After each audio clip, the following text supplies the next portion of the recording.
ಕಳೆದ ವರ್ಷ ಮಂಗಳೂರಲ್ಲಿ ಕುಕ್ಕರ್ ಬಾಂಬ್ ಸ್ಫೋಟ ಆಯಿತು. ಅದಾದ ನಂತರ ಶಿವಮೊಗ್ಗದಲ್ಲಿ ಟ್ರಯಲ್ ಬಾಂಬ್ ಸ್ಫೋಟ ಆಯಿತು. ಅದಾದ ನಂತರ ಬೆಂಗಳೂರಲ್ಲಿ ಏನಾಗ್ತಾ ಇದೆ ಹಾಗಾದ್ರೆ ರಾಜ್ಯಕ್ಕೆ ಅನ್ನುವಂತ ಪ್ರಶ್ನೆ ಜನಸಾಮಾನ್ಯರು ಮಾಡುವಂತಾಗಿದೆ. ಆರೋಪಿ ಎಷ್ಟೇ ತಪ್ಪಿಸಿಕೊಳ್ಳೋ ಪ್ರಯತ್ನ ಮಾಡಿದ್ರು ಬಿಡಲ್ಲ ಅಂತ ಹೇಳಿ ಈಗ ಗೃಹ ಸಚಿವರು ಸ್ಟೇಟ್ಮೆಂಟ್ ಕೊಡ್ತಾ ಇದ್ದಾರೆ. ಈ ಘಟನೆ ಕುರಿತಂತೆ ಸೀರಿಯಸ್ ಆಗಿ ಆಳವಾಗಿ ನಾವು ತನಿಖೆಯನ್ನ ನಡೆಸ್ತೀವಿ.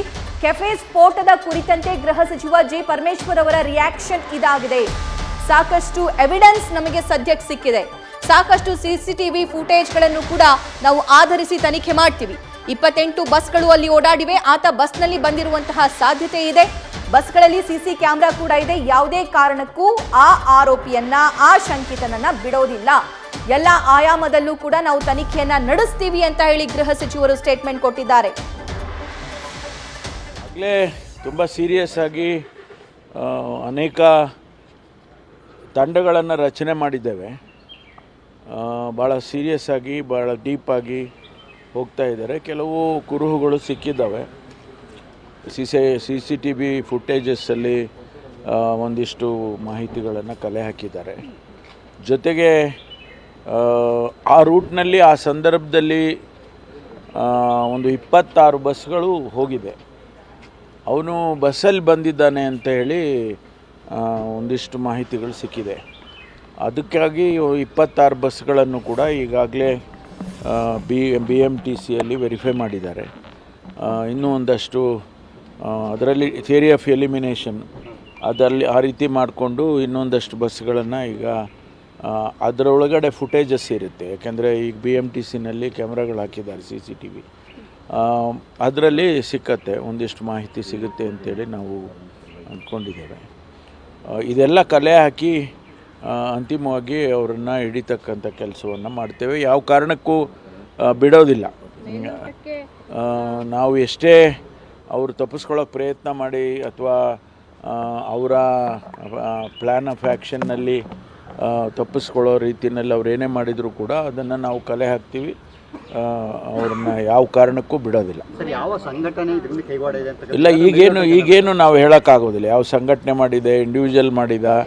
ಇನ್ನೊಂದು ಥಿಯರಿ, ನೆನ್ನೆ ಅಲ್ಲಿ ನಾವು ಅಲ್ಲಿ ಸ್ಥಳಕ್ಕೆ ಹೋದಾಗ ಈ ಹೋಟೆಲ್ನವರು 4-6 ಹೋಟೆಲ್ ಮಾಡಿದ್ದಾರೆ, ಸಕ್ಸಸ್ ಆಗಿಬಿಟ್ರು, ಅದಕ್ಕೆ ಹೊಟ್ಟೆವ್ರಿಗೆ ಮಾಡಿದ್ದಾರೆ ಯಾರು ಅಂತ ಈ ರೀತಿ ಕೆಲವು ಮಾತುಗಳು ಕೇಳಿಬರ್ತಾಯಿತ್ತು. ಅದನ್ನೆಲ್ಲವನ್ನು ನಾವು ನೋಡ್ತೀವಿ. ಅದು ಯಾವುದೇ ಆ್ಯಂಗಲ್ ಇರಲಿ ಅದನ್ನು ನಾವು ಪರಿಶೀಲನೆ ಮಾಡಿ ಅವರನ್ನು ಹಿಡಿಯೋ ತನಕ ಬಿಡೋದೇ ಇಲ್ಲ.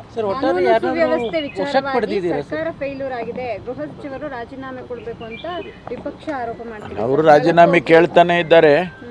2022ರಲ್ಲಿ ಕುಕ್ಕರ್ ಬ್ಲಾಸ್ಟ್ ಆಯ್ತಲ್ಲ, ಆಗ ಇವರು ರಾಜೀನಾಮೆ ಕೊಟ್ಟಿದ್ರ. ರಾಜೀನಾಮೆ ಕೇಳೋದು ಅವರಿಗೆ ಒಂಥರ ಅಭ್ಯಾಸ ಆಗೋಗ್ಬಿಟ್ಟಿದೆ. ಎಲ್ಲದಕ್ಕೂ ರಾಜೀನಾಮೆ ಕೊಡಿ, ಮುಖ್ಯಮಂತ್ರಿ ರಾಜೀನಾಮೆ ಕೊಡಿ, ಗೃಹ ಸಚಿವರು ರಾಜೀನಾಮೆ ಕೊಡಿ. ಆಡಳಿತ ನಡೆಸೋರಿಗೆ ಜವಾಬ್ದಾರಿ ಇದೆ. ನಮಗೆ ಜವಾಬ್ದಾರಿ ಇದೆ. ಖಂಡಿತವಾಗಿ ನಾವು ಯಾರನ್ನು ಕೂಡ ಬಿಡೋ ಪ್ರಶ್ನೆನೇ ಬರೋದಿಲ್ಲ. ಅದರಲ್ಲೂ ಕೂಡ ಇಂಥ ಒಂದು ಘಟನೆ ನಡೆದಾಗ ನಾನು ನಿನ್ನೆ ಕೂಡ ಅವರಿಗೆ ಅಪೀಲ್ ಮಾಡಿದ್ದೀನಿ, ವಿರೋಧ ಪಕ್ಷದವರಿಗೆ, ನೀವು ಬೇರೆ ಬೇರೆ ಸಂದರ್ಭದಲ್ಲಿ ರಾಜಕಾರಣ ಮಾಡಿ, ಆದರೆ ಇಂಥ ಸಂದರ್ಭದಲ್ಲಿ ನೀವು ನಮ್ಮ ಜೊತೆಯಲ್ಲಿ ಸಹಕರಿಸಬೇಕು ಅಂತೇಳಿ ನಾನು ಅವರಿಗೆ ವಿನಂತಿ ಮಾಡಿದ್ದೇನೆ. ಯಾಕೆಂದರೆ ಇದು ರಾಜ್ಯದ ಮತ್ತು ಬೆಂಗಳೂರಿನ ಪ್ರತಿಷ್ಠೆಯ ಪ್ರಶ್ನೆ, ಸೇಫ್ಟಿಯ ಪ್ರಶ್ನೆ. ನಾವು ಈಗಾಗಲೇ ಅನೇಕ ಕಾರ್ಯಕ್ರಮಗಳನ್ನು ಮಾಡಿದ್ದೇವೆ, ಅನೇಕ ಸ್ಕೀಮ್ಗಳನ್ನು ಕೂಡ ಮಾಡಿದ್ದೇವೆ. ಬ್ಯಾಂಗ್ಳೂರ್ ಶುಡ್ ಬಿ ಸೇಫರ್ ಅಂಥೇಳಿ ಸೇಫ್ಟಿ ಮೆಷರ್ಸನ್ನು ಏನೇನು ತೊಗೋಬೇಕೋ, ಮಹಿಳೆಯರಿಗಾಗ್ಬೋದು, ಸಾಮಾನ್ಯ ಸಾರ್ವಜನಿಕರಿಗಾಗ್ಬೋದು, ಅದನ್ನು ಮಾಡ್ತಕ್ಕಂಥ ಕೆಲಸನ ಮಾಡ್ತಾಯಿದ್ದೇವೆ. ಈ ಗಸ್ತು ಇನ್ನೂ ಜಾಸ್ತಿ ಮಾಡಿದ್ದೇವೆ. ಈಗಾಗಲೇ ಆರ್ಟಿಫಿಷಿಯಲ್ ಇಂಟೆಲಿಜೆನ್ಸ್ ಯೂಸ್ ಮಾಡ್ತಕ್ಕಂಥ ಕೆಲಸ ಮಾಡ್ತಿದ್ದೇವೆ. ಸುಮಾರು 7,500 ಕ್ಯಾಮ್ರಾಗಳನ್ನು ಎಲ್ಲ ಕಡೆ ಹಾಕಿದ್ದೇವೆ. ಈಗ ನಮಗೆ ಈ ಇನ್ಸಿಡೆಂಟಲ್ಲಿ ಕೂಡ ಆ ಭಾಗದಲ್ಲಿರ್ತಕ್ಕಂಥ CCTV ಫುಟೇಜ್ಗಳನ್ನು ಕೂಡ ನಾವು ಈಗಾಗಲೇ ಸಂಗ್ರಹಣೆ ಮಾಡಿದ್ದೇವೆ.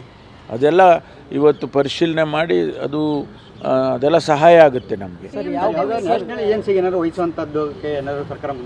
ಇಲ್ಲ, ಈಗ ನಮ್ಮಲ್ಲಿ ಸಮರ್ಥರಿದ್ದಾರೆ. ನಮ್ಮಲ್ಲಿ ಇವಾಗ FSL ಭಾಳ ಸಮರ್ಥವಾಗಿದೆ. ನೀವು ಒಂದು ಬಾರಿ ಲ್ಯಾಬೊರೇಟ್ರಿಗಳಿಗೆ ಹೋಗಿ ಭೇಟಿ ಮಾಡಿ. FSLನ ನೀವು ಭೇಟಿ ಮಾಡಿದರೆ ಮಾಧ್ಯಮದವರಿಗೆ ನಿಮಗೆ ಅರ್ಥ ಆಗ್ತದೆ ಎಷ್ಟು ಮುಂದೆ ಇದ್ದೇವೆ ನಾವು ಅಂತೇಳಿ. ಅದನ್ನು ನಾವು ಈಗಾಗಲೇ ಅವರು ಒಂದು ದೊಡ್ಡ ತಂಡನೇ FSLದು ನಿನ್ನೆ ಅವರು ಸ್ಯಾಂಪಲ್ಸ್ ಕಲೆಕ್ಟ್ ಮಾಡಿದ್ದಾರೆ. ಅದರಲ್ಲಿ ಅವರೇನು ಟೈಮರ್ ಇಟ್ಟಿದ್ದು, ಆಮೇಲಿಂದ ಅಲ್ಲಿ ಅವರು ಯಾವ ರೀತಿ ಇದನ್ನು ಉಪಯೋಗಿಸಿದ್ರು, ಅದು ಎಷ್ಟು ಕೆಪಾಸಿಟಿ ಇತ್ತು ಅದಕ್ಕೆ, ಅದೆಲ್ಲವನ್ನು ಕೂಡ ಈಗಾಗಲೇ ಅವರು ಮಾಹಿತಿಗಳನ್ನು ಕಲೆ ಹಾಕ್ಕೊಂಡಿದ್ದಾರೆ. ಅದು ಕೂಡ ಒಂದು ಕಡೆ ಸಹಾಯ ಆಗುತ್ತೆ ಇನ್ವೆಸ್ಟಿಗೇಷನ್ಗೆ. ರೀತಿ ನಾವು ಏನು ಹೇಳೋಕ್ಕಾಗೋದಿಲ್ಲ, ನಮಗೆ ಏನೂ ಗೊತ್ತಿಲ್ಲ, ಅದನ್ನು ಸುಮ್ಮನೆ ನಾನು ಊಹೆ ಮಾಡಿ ಹೇಳೋದಿಲ್ಲ.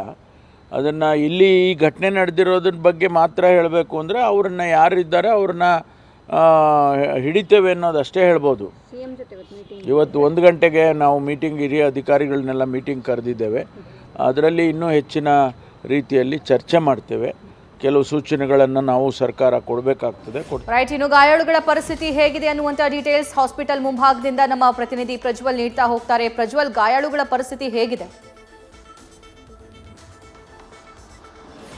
ಸಭಾ, ಸ್ವರ್ಣಾಂಬ, ದೀಪಾಂಶು ಹಾಗೆ ಫಾರೂಕ್ ಅನ್ನುವಂಥ 3 ಜನರಿಗೆ ಈಗಾಗಲೇ ಚಿಕಿತ್ಸೆಯನ್ನು ಕೂಡ ಕೊಡಲಾಗ್ತಾ ಇರುವಂಥದ್ದು. ಬ್ರೂಕ್ಫೀಲ್ಡ್ ಆಸ್ಪತ್ರೆಯವರಿಗೆ ಚಿಕಿತ್ಸೆಯನ್ನು ಕೊಡಲಾಗ್ತಾ ಇದೆ. ಸ್ವರ್ಣಾಂಬ ಅವರಿಗೆ ಸ್ವಲ್ಪ ಗಂಭೀರ ಪ್ರಮಾಣದ ಗಾಯಗಳಾಗಿದೆ. ಇವರಿಬ್ಬರು ಕೂಡ ಅದು ಯಾವುದೇ ರೀತಿಯಲ್ಲಿ ಅಂದರೆ ಸಣ್ಣ ಪುಟ್ಟ ಗಾಯಗಳಾಗಿದ್ದು ಪ್ರಾಣಾಪಾಯದಿಂದ ಪಾರಾಗಿದ್ದಾರೆ. ಇಲ್ಲಿ ಸ್ವರ್ಣಾಂಬ ಅವರಿಗೆ ICUನಲ್ಲಿ ಚಿಕಿತ್ಸೆಯನ್ನು ಕೊಡಲಾಗ್ತಾ ಇದ್ದು ಅವರ ಒಂದು ಸ್ಥಿತಿಯ ಬಗ್ಗೆ ವೈದ್ಯರು ಕೂಡ ಪ್ರತಿ ಕ್ಷಣವೂ ಕೂಡ ಅದರ ಬಗ್ಗೆ ಮಾಹಿತಿಯನ್ನು ಕೊಡುವಂಥ ಒಂದು ಕೆಲಸವನ್ನು ಮಾಡ್ತಾ ಇದ್ದಾರೆ. ಅದೇ ರೀತಿಯಲ್ಲಿ ಅವರನ್ನ ಪರಿಶೀಲನೆ ಮಾಡುವಂಥ ಒಂದು ಪರೀಕ್ಷೆಯನ್ನು ಮಾಡುವಂಥ ಒಂದು ಕೆಲಸವನ್ನು ಕೂಡ ಈಗಾಗಲೇ ಮಾಡ್ತಾ ಇರುವಂಥದ್ದು. ಸ್ವರ್ಣಾಂಬ ಅವರಿಗೆ ಸ್ವಲ್ಪ ಶುಗರ್ ಇರೋದ್ರಿಂದಾಗಿ ಅವರ ಒಂದು ಕಂಡೀಷನ್ ಇದೆ, ಸ್ವಲ್ಪ ಕ್ರಿಟಿಕಲ್ ಆಗಿದೆ ಅಂತಲೇ ಹೇಳ್ಬೋದು. ಸುಮಾರು 30% ಅವರ ದೇಹದ ಭಾಗಗಳು ಸುಟ್ಟು ಹೋಗಿದೆ. ದೇಹದ ಬಲಭಾಗ ಸಂಪೂರ್ಣವಾಗಿ ಸುಟ್ಟು ಹೋಗಿರೋದ್ರಿಂದಾಗಿ ಅವರಿಗೆ ಟ್ರೀಟ್ಮೆಂಟ್ ನಡೀತಾ ಇರುವಂಥದ್ದು. ನಿನ್ನೆ ಸಂಜೆ ಒಂದು ಸರ್ಜರಿ ಮಾಡುವಂಥ ಒಂದು ಕೆಲಸವನ್ನು ಕೂಡ ಮಾಡಿದ್ದಾರೆ. ಈಗಲೂ ಕೂಡ ಅವರನ್ನ ICUನಲ್ಲಿ ಇಟ್ಟು ಚಿಕಿತ್ಸೆಯನ್ನ ಕೊಡಲಾಗ್ತಾ ಇರುವಂಥದ್ದು. ವೈದ್ಯರೆಲ್ಲರೂ ಕೂಡ ಅವರ ಮೇಲೆ ತೀವ್ರ ನಿಗಾವನ್ನು ವಹಿಸಿದ್ದಾರೆ. ಯಾಕೆ ಅಂತ ಹೇಳಿದ್ರೆ ಅವರಿಗೆ ಶುಗರ್ ಇದೆ, ಹಾಗಾಗಿ ಏನಾದರೂ ಸ್ವಲ್ಪ ಪ್ರಮಾಣದಲ್ಲಿ ಸೈಡ್ ಎಫೆಕ್ಟ್ ಆಗಬಹುದು ಅನ್ನುವಂಥ ಒಂದು ಭಯ ಕೂಡ ಇರೋದ್ರಿಂದಾಗಿ ಅವರಿಗೆ ಯಾವುದೇ ರೀತಿಯಲ್ಲೂ ಕೂಡ ಹೆಚ್ಚು ಕಡಿಮೆ ಆಗಬಾರ್ದು ಅನ್ನುವಂಥ ಒಂದು ಕಾರಣದಿಂದಾಗಿ ನಿಗಾವನ್ನ ವಹಿಸಿರುವಂಥದ್ದು. ಆ ನಿಟ್ಟಿನಲ್ಲಿ ಅವರ ಒಂದು ಆರೋಗ್ಯ ಸ್ಟೇಬಲ್ ಆಗಿದೆ ಅನ್ನುವಂಥ ಒಂದು ವರದಿಯನ್ನು ಈಗಾಗಲೇ ಡಾಕ್ಟರ್ ಪ್ರದೀಪ್ ಅವರು ಕೂಡ ಕೊಟ್ಟಿರುವಂಥದ್ದು. ಸರ್ಜರಿ ಕೂಡ ಯಶಸ್ವಿಯಾಗಿದೆ, ಯಾವುದೇ ಕಾರಣಕ್ಕೂ ಕೂಡ ಅವರ ಆರೋಗ್ಯದಲ್ಲಿ ಏರುಪೇರು ಆಗಿಲ್ಲ ಅನ್ನುವಂಥ ಒಂದು ಮಾಹಿತಿ ಅಂದರೆ ಅದು ಲಭ್ಯವಾಗ್ತಾ ಇರುವಂಥದ್ದು. ಅವರು ಮೈಸೂರಿಗೆ ಹೋಗಬೇಕು ಅನ್ನುವಂಥ ಒಂದು ಮನವಿಯನ್ನ ಮಾಡ್ತಾರೆ. ಆದರೆ ವೈದ್ಯರು ಈಗ ಸದ್ಯಕ್ಕೆ ಮೈಸೂರಿಗೆ ಕಳಿಸಲಿಕ್ಕೆ ಸಾಧ್ಯವಾಗುವುದಿಲ್ಲ, ಅನಂತರದಲ್ಲಿ ಅವರನ್ನ ಮೈಸೂರಿಗೆ ಕಳಿಸಿಕೊಡ್ತೇವೆ. ಆದರೆ ಈಗ ಸದ್ಯದಲ್ಲಿ ಅವರು ಅಬ್ಸರ್ವೇಷನ್ ನಲ್ಲಿ ಇರೋದ್ರಿಂದಾಗಿ ಅವರ ಆರೋಗ್ಯದ ಬಗ್ಗೆ ನಾವು ಸಂಪೂರ್ಣವಾಗಿ ಮಾನಿಟರಿಂಗ್ ಅನ್ನು ಮಾಡಬೇಕಾಗುತ್ತೆ. ಅವರ ಹೆಲ್ತ್ ಬಗ್ಗೆ ಈಗಾಗಲೇ ನಾವು ಒಂದು ರಿಪೋರ್ಟ್ ಅನ್ನು ಕೂಡ ರೆಡಿ ಮಾಡಿದೀವಿ ಅನ್ನುವಂಥ ಒಂದು ಮಾಹಿತಿನ ಅವರ ಕುಟುಂಬಸ್ಥರಿಗೆ ಕೊಟ್ಟಿರುವಂಥದ್ದು. ಇನ್ನು ಅವರಿಗೆ ಶುಗರ್ ಇರೋದ್ರಿಂದಾಗಿ ಅವರಿಗೆ ಬೇರೆ ಯಾವುದೇ ರೀತಿಯಲ್ಲೂ ಕೂಡ ಅಂದರೆ ಸಮಸ್ಯೆ ಆಗಬಾರ್ದು ಅನ್ನುವಂಥ ನಿಟ್ಟಿನಲ್ಲಿ ಆಸ್ಪತ್ರೆ ವೈದ್ಯರು ಕೂಡ ಹೆಚ್ಚಿನ ನಿಗಾವನ್ನು ವಹಿಸಿದ್ದಾರೆ. ಸಭಾ, ಥ್ಯಾಂಕ್ ಯು ಪ್ರಜ್ವಲ್ ಡೀಟೇಲ್ಸ್ಗಾಗಿ. ನ್ಯೂಸ್ ಫಸ್ಟ್ ಈ ಬಗ್ಗೆ ಕಂಟಿನ್ಯೂಸ್ ಕವರೇಜ್ ಮಾಡ್ತಾ ಇದೆ. ಇದು ಜನರನ್ನ ಹೆದರಿಸೋ ಪ್ರಯತ್ನ ಅಲ್ಲ, ಬದಲಾಗಿ ಜನರಿಗೆ ಅಲರ್ಟ್ ಮಾಡುವಂತಹ ಕೆಲಸ ನ್ಯೂಸ್ ಫಸ್ಟ್ ಮಾಡ್ತಾ ಇದೆ. ಕ್ರಿಮಿನಲ್ಸ್ಗಳು ಎಲ್ಲೆಲ್ಲಿರ್ತಾರೆ, ಹೇಗಿರ್ತಾರೆ ಅನ್ನುವಂತಹ ಇನ್ಫಾರ್ಮೇಶನ್ನ ನ್ಯೂಸ್ ಫಸ್ಟ್ ಈ ಮೂಲಕ ನಿಮಗೆ ತಿಳಿಸುವಂತಹ ಕೆಲಸ ಕೂಡ ಮಾಡ್ತಾ ಇದೆ. ಸೊ ಹಾಗಾಗಿ ನಾವು ಎಷ್ಟೇ ಎಚ್ಚರಿಕೆಯಿಂದ ಇದ್ರೂ ಕೂಡ ಕಡಿಮೆನೆ. ಸೊ ಹಾಗಾಗಿ ಇನ್ನೊಬ್ಬರ ಮೇಲೆ ಟ್ರಸ್ಟ್ ಮಾಡೋದಾಗಿರಬಹುದು ಅಥವಾ ಸಾರ್ವಜನಿಕ ಸ್ಥಳಗಳಲ್ಲಾಗಿರಬಹುದು ತುಂಬಾನೇ ಅಲರ್ಟ್ ಆಗಿರಬೇಕಾಗುತ್ತೆ. ನಿನ್ನೆ ರಾಮೇಶ್ವರಂ ಕೆಫೆಯಲ್ಲಿ ಆಗಿರುವಂತಹ ಈ ಒಂದು ಘಟನೆಯಿಂದ ಸಾಕಷ್ಟು ಜನರಿಗೂ ಶಾಕ್ ಆಗಿರುತ್ತೆ. ಯಾಕಂದ್ರೆ ಆ ರಾಮೇಶ್ವರಂ ಕೆಫೆಯಲ್ಲಿ ಪ್ರತಿನಿತ್ಯ ಸಾವಿರಾರು ಜನ ಬಂದು ಹೋಗ್ತಾರೆ. ಅದೊಂದು ರೀತಿ ಬೆಂಗಳೂರಿಗೆ ಬಂದವರೆಲ್ಲ ರಾಮೇಶ್ವರಂ ಕೆಫೆಗೆ ಬಂದು ಹೋಗ್ಲೇಬೇಕು ಅನ್ನೋ ರೀತಿ ಆಗ್ಬಿಟ್ಟಿದೆ. ರಾಜಾಜಿನಗರದಲ್ಲಿ ಒಂದಿದೆ, ಸೊ ನೆನ್ನೆ ಬ್ಲಾಸ್ಟ್ ಆಗಿರುವಂತಹ ಜಾಗ ಅಲ್ಲೊಂದಿದೆ. ಸೊ ಹಾಗಾಗಿ ಎಲ್ಲಿ ಹೋದ್ರೂ ಕೂಡ ನಾವು ತುಂಬಾನೇ ಅಲರ್ಟ್ ಆಗಿರಬೇಕು ಅನ್ನೋದು ಜನಸಾಮಾನ್ಯರಿಗೆ ಈ ಮೂಲಕ ತಿಳಿಸುವಂತಹ ಕೆಲಸ ನ್ಯೂಸ್ ಫಸ್ಟ್ ಮಾಡ್ತಾ ಇದೆ. ಇನ್ನು ನೆನೆ ಆಗಿರುವಂತಹ ಬ್ಲಾಸ್ಟ್ಗೆ ಸಂಬಂಧಪಟ್ಟಂತೆ 4 ಈಗಾಗಲೇ ವಶಕ್ಕೆ ಪಡೆಯಲಾಗಿದೆ. 9 ಜನರ ಗಾಯಾಳುಗಳನ್ನ ಹಾಸ್ಪಿಟಲ್ಗೆ ಅಡ್ಮಿಟ್ ಮಾಡಲಾಯಿತು. ಅವರು ಚಿಕಿತ್ಸೆಯನ್ನು ಕೂಡ ಪಡಿತಾ ಇದ್ದಾರೆ. 3 ಆಸ್ಪತ್ರೆಗಳಲ್ಲಿ ಗಾಯಾಳುಗಳನ್ನ ಚಿಕಿತ್ಸೆಯನ್ನ ನೀಡಲಾಗ್ತಾ ಇತ್ತು. ಈಗ ಬ್ರೂಕ್ಫೀಲ್ಡ್ ಆಸ್ಪತ್ರೆಯಿಂದ ನಮ್ಮ ಪ್ರತಿನಿಧಿ ಪ್ರಜ್ವಲ್ ಮಾಹಿತಿಯನ್ನ ನೀಡ್ತಾ ಇದ್ರು. ಫಾರೂಕ್, ದೀಪಾಂಶು, ಸ್ವರ್ಣಾಂಬ ಅವರಿಗೆ ಚಿಕಿತ್ಸೆಯನ್ನ ಮುಂದುವರೆಸಿದ್ದಾರೆ. ಇಬ್ಬರಿಗೆ ಜನರಲ್ ವಾರ್ಡ್ನಲ್ಲಿ ಚಿಕಿತ್ಸೆಯನ್ನ ನೀಡ್ತಾ ಇದ್ರೆ ಸ್ವರ್ಣಾಂಬಗೆ ICUನಲ್ಲಿ ಚಿಕಿತ್ಸೆ ನೀಡೋ ಕೆಲಸ ಆಗ್ತಾ ಇದೆ. 3 ಆರೋಗ್ಯದಲ್ಲೂ ಕೂಡ ಚೇತರಿಕೆ ಕಂಡು ಬರ್ತಾ ಇದೆ ಅನ್ನೋದು ಸಮಾಧಾನಕರ ಸುದ್ದಿ.